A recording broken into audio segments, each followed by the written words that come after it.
you have to figure out where your skills and what you love kind of combine.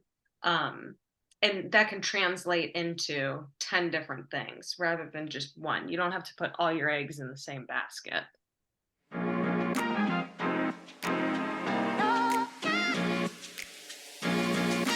Three, two, one, After leaving the corporate 9 to 5 grind, I became the boss of my own spiritual business, helping others explore and navigate the human experience from insight, wisdom, and lessons learned along the way. Today, I help aspiring spiritual entrepreneurs gain the confidence to share their gifts with the world. Welcome to the Happy Healing Shop podcast. I'm your host, Trang Pham Nguyen, and each week we'll dive into incredible stories of strength, resilience, and transformation. So, if you are ready for some serious breakthroughs, laughs and tears, and stories that will inspire you, you are in the right place, my friend. Let's get started. I am so excited to introduce you to my next guest. She has been a part of my journey since 2021 and has witnessed the roller coaster ride of entrepreneurship right alongside me. But what struck me most about her is how she makes it all look so effortless. Today, we're going behind the scenes with someone who plays a pivotal role at the Happy Healing Shop. Her story is not just about entrepreneurship, it's about the why and how behind this path. My hope is that hearing from her can make you realize that you are capable of anything. Please welcome Angela Morsher. Hey, Ange, welcome to the show. Hello, thank you for having me. It's too funny having you here because, you work on the show with me. So, I'm excited for people to meet you because to see, like, you've been with me since 2021. So you've seen my highs and lows behind the scenes because you work behind the scenes. So I want people to learn. Well, first of all, when I met you, it was through Fiverr online, and I was trying to find a freelancer to help, and you blew me away with your work ethic and how detailed you were. And I remember thinking, like, I really need to keep this person. She's really good. Yeah. And so and so I just remember you telling me about your upbringing, and I realized, wow, it's like you embrace entrepreneurship without like fear that holds a lot of us back. And I know that has to do a lot with your upbringing. So can you tell us a little bit yourself or even just how you were raised and how you grew up? All right, so I will start with my grandpa because he plays a very big role into who I am today. So, my grandpa came over from Sicily when he was in his teens, Ellis Island, the whole nine, came to Ohio. Um, and he worked at a manufacturing company for women's clothing and whatnot called Bobby Brooks. And so he worked there and he was taking fabric from there that was left over and selling it from his barn. And so that started this big thing in his life, which is a fabric store. So my family and now I own a fabric store. And that happened because he was selling it out of his house and got busted for selling it out of his house. So there's that. And then along with that, I also have an aunt. She lives in Florida. She owns her own plant nursery. So surrounded by more business. And then my other aunt and uncle, they own, just recently sold their H&R Block and then a daycare. So there's even more business. And that kind of trickled down into my mom. And she didn't own her own business, but she was very much in that mindset, which then trickled to my dad. Um, and so growing up, they were very so supporting and always telling me that you can be whatever you want in this life and whatever you want to do, go out there, get it done, work hard, do it. And yeah. Yeah, I feel like when I started working with you, um, there was an essence of you where it's like you didn't care. What I mean for everyone listening is like, what? What does she mean? Is like obviously you can take feedback in work settings and stuff like that.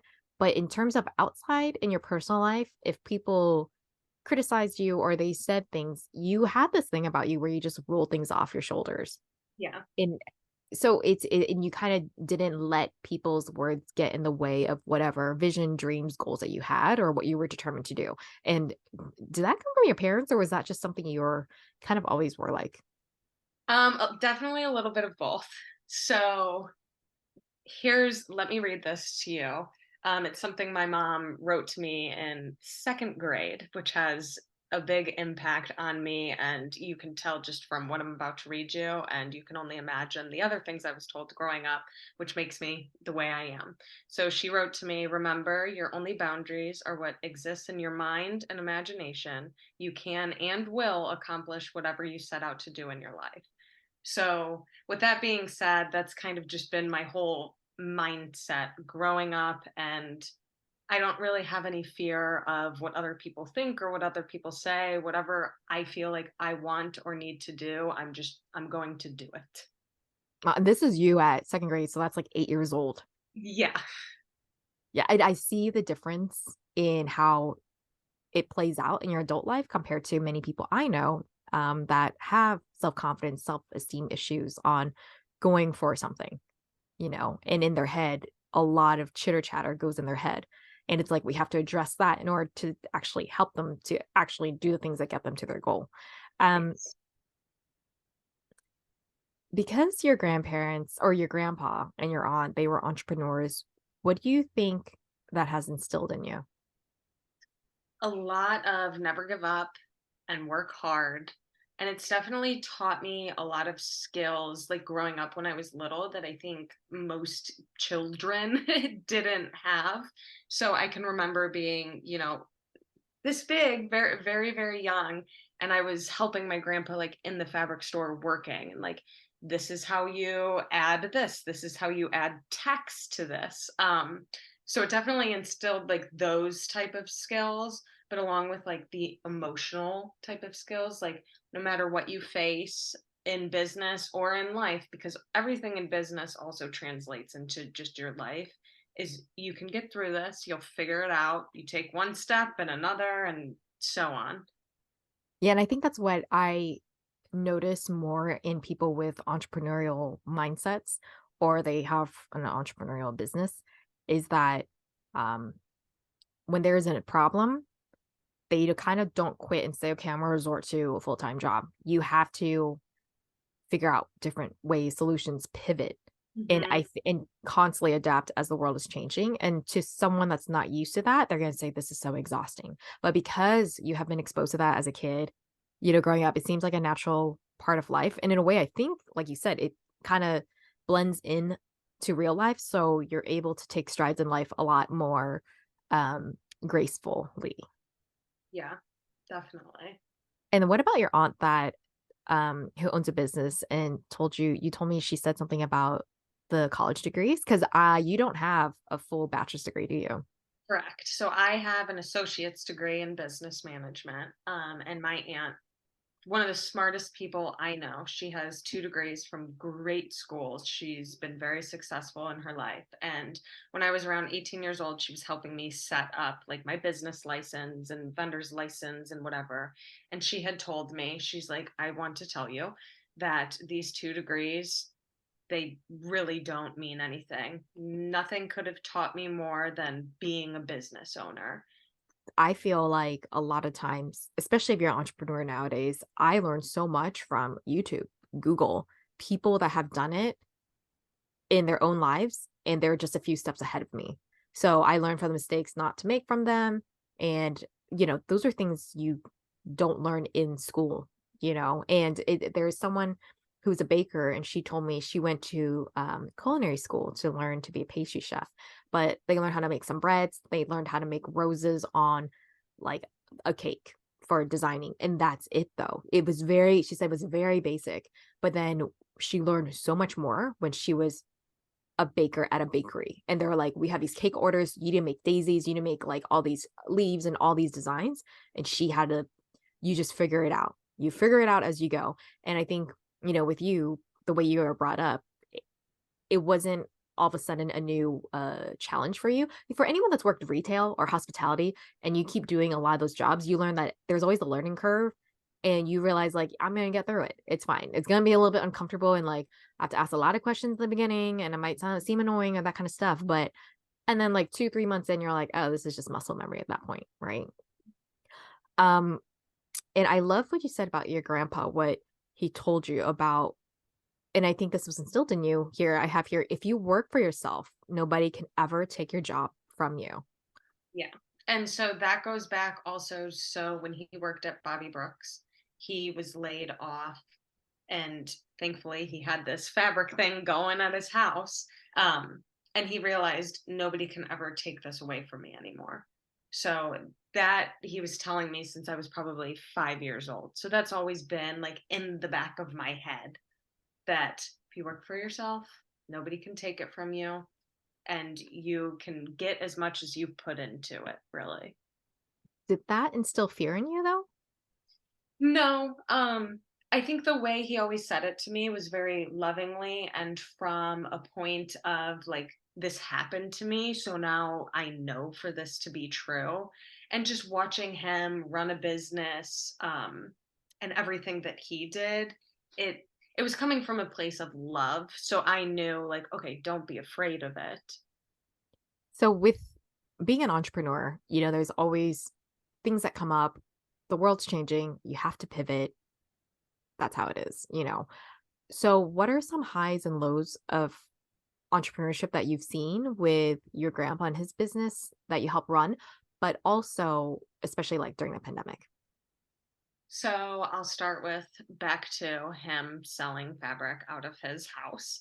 Um, I would say the first challenge he ever had that he told me about was when he was selling fabric out of his house, and he had placed flyers up all over the city about a big sale he was doing.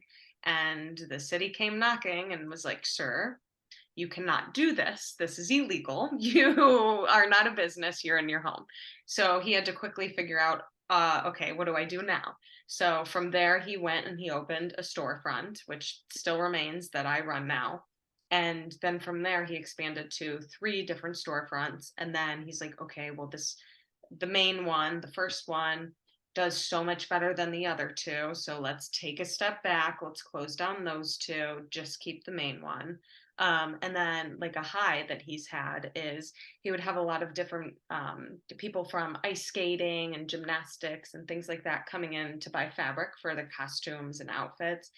And they said to him, this was like in the early 90s, it would be so great for you if you came to our competitions and you were a vendor and sold your merchandise. So that really expanded his business because he started to travel all over the country and sell his merchandise. And then suddenly he had people coming to our storefront in Ohio from Canada, California, all over the place. And then another low that we had to navigate, which I was a part of, was during COVID with face masks.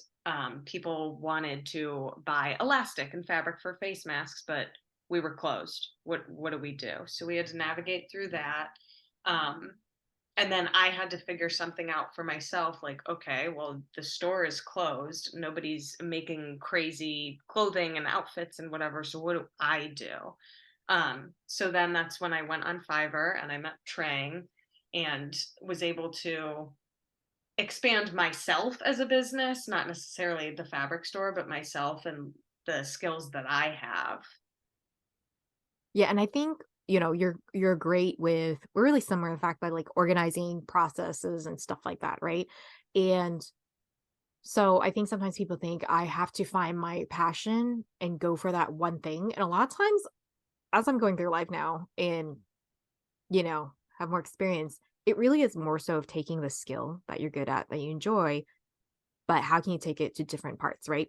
So for your grandpa, you're running things behind the scenes, but and running the business, right? But for let's say a virtual assistant or even a project manager, those are all the same skills in terms of um, managing timelines, making sure the I's are dotted and T's are crossed, of making sure everything is all cohesive and running smoothly for the next person. So, and that's what I think people sometimes get wrong when they Yeah. think about how they should go with their life. Yeah, I think you take one or maybe 5 or 10 things that you love and you can put them into whatever you want to. So like for me, there's, 10 different things that I do that is entrepreneurship. For example, being a vendor at the different competitions and stuff, I love to travel, but I also love the organization and everything else. So that has different things in one thing that I love, but then there's the happy healing shop, and I love the organizing and like the podcast production and all that. So you have to figure out where your skills and what you love kind of combine. Um, and that can translate into 10 different things rather than just one. You don't have to put all your eggs in the same basket. Yeah, exactly. And so some things I'm noting here is that I remember you telling me this, but it took a while, obviously, for your grandpa to build up his business and he got traction. But also now he's had so much freedom, time freedom. You said he takes his vacations for like months sometimes, and there's like financial freedom. Mhm. So now he's retired. He's 87 years old, so he doesn't do anything anymore, and it's all me. But back in the day, um, from like his mid 40s till like 10 years ago, every single winter, him and my grandma bought an RV and would go down to Florida and stay in Florida. And he had one woman who worked the storefront, and he was able to do everything he needed to do and be able to do whatever he wanted in the meantime. And this is even before the internet or social media Exactly. and all that stuff came out, Mhm. you know. And what's awesome now is you love traveling just like I Yes. do. And you're able to do that, driving to different states and stuff. Like some people might see that as like a very drudging chore, they don't like to be on the Mhm. road, but you absolutely love it and being able to travel and also showcase the fabrics, at these events and things like that. So it's just like there is that freedom with being an entrepreneur, even though years down the road you don't see where it's going. Yeah, But those are the perks that sometimes people don't realize. exactly. Yeah, but again, I like being realistic and being like there are highs and lows, and some people like you were exposed to it at a young age, so it doesn't seem as daunting to you compared to, let's say, me and everyone else that I know of. Yeah. Yeah, because if something like drastic happens in your business or you see something like, "Oh my gosh, this isn't working out," most people, which makes sense, are going to freak out and be like, "What do I do?" For me, I just am okay, what's next? Calmly try and figure out where you go from there. And if it doesn't work, it doesn't work, but you have to try it in order to see if it works or not to begin with. Yeah, and I think that there's times where people think I have to have the perfect product, the perfect thing. But a lot of times it is you first test it, and then the first thing that's going to come out is not going to be the perfect one. Most of the time you don't realize them, but behind the scenes, companies are always testing things and then they get feedback and they might launch and there might be a few little tweaks and stuff like that. And then they get feedback and they keep tweaking and tweaking and tweaking. And then, people are like, oh, this is a great product and everything like that. So I think sometimes people go in very scared because they think it has to be perfect, but it really doesn't. It has to be good enough, but we can go to a whole different story about that. So comment or DM us if you want to hear more of the business side or more of like behind the scenes with me and Ange, another episode, let us know. And then finally, what are some tips, Ange, that you would offer to people that are maybe stuck in the 9 to 5 job or they want to take that leap or maybe try a side business but they're just not sure? The biggest thing that I can tell you is to just do it. It's going to be a lot of work, but just get up. Don't even think about it. Don't think of the bad. Don't think of the good. I'm taking this from Nike, but just just get up and just do it. That was a big thing growing up for me. Was my parents always saying I would give them some crazy idea, and they'd be like, "Okay, just go and do it. You can do whatever you think you can do." And I know I've said that to a lot of people, um and they look at me and they're like, "Oh my gosh, you're right. Like if you want to go skydive, if you want to go travel the world, if you want to run your own business, whatever you want to do, you are capable of doing that. It's up to you." And then my favorite piece of advice, which is also Trang's favorite piece of advice, is Love this quote. yes, never take advice from someone who doesn't have what you want. Say that again. Yeah. Never take advice from someone who doesn't have what you want. Period. Why would you? And I'll use this example. that I've told Trang is if I was struggling in a relationship and my best friend is not good at relationships, would I go and ask her advice or would I go and ask my grandparents' advice who have been happily married for 64 years? I'm going to go ask my grandparents' advice. I'm not going to ask my friend who doesn't do well in relationships. That is a great analogy. And I think that is something even I and many other people, especially me, have made that mistake. Starting out with even starting Happy Healing Shop. Of course, you're excited, so you want to talk to your friends or family about it. But sometimes, especially because Happy Healing Shop, metaphysical things, spiritual stuff, it is a bit out there for some people. So it was met with some pushback or even some silence, which is another way you can just tell, read between the lines, right? Of just not having that support, and you are caught off guard by it because you think your friends and family are the first to support you in your business or what your idea is. And a lot of times I tell people like, you have a great idea, it just maybe needs some retweaking and stuff like that. But there are a lot of times where people get shut down. They don't grow up with the upbringing that you did where you were supported, encouraged. And so to them, like something that goes wrong, instead of seeing it like you, where it's like, all right, this happened before. What can we do to pivot it? It's like their world crumbles. So and again, I think if you're an entrepreneur and you surround yourself with other entrepreneurs, they're likely to think in a way where like, let's problem solve this. How do we pivot? What can we do about it? Because they are a certain breed and, they don't quit. They don't quit because they realize like that's part of the journey. Like you just kind of, what do you do to keep moving forward? Exactly. Well, thanks so much, Ange, for dropping lots of nuggets of wisdom and just showing like how much upbringing can affect you and just how the support and encouragement can really help support someone into doing what they dream about doing without having them hold themselves back. Thank you so much for having me. Yeah. And also, I'm so glad that people finally got to meet you. And the I first know, time me too. so much. Yeah. And you've been there through thick and thin with me, and you've seen Yeah. Happy Healing Shop go through its whole entire journeys and changes. And yeah, so I'm grateful for you. Thank you. I'm grateful for you too. And that's a wrap for today's episode, my friend. I hope you enjoyed our time together as much as I did. And as you know, Ange works closely with me. So if you'd like to hear more about behind the scenes or have another episode with questions for her or me, please let us know. Shoot us a message, comment, or email us.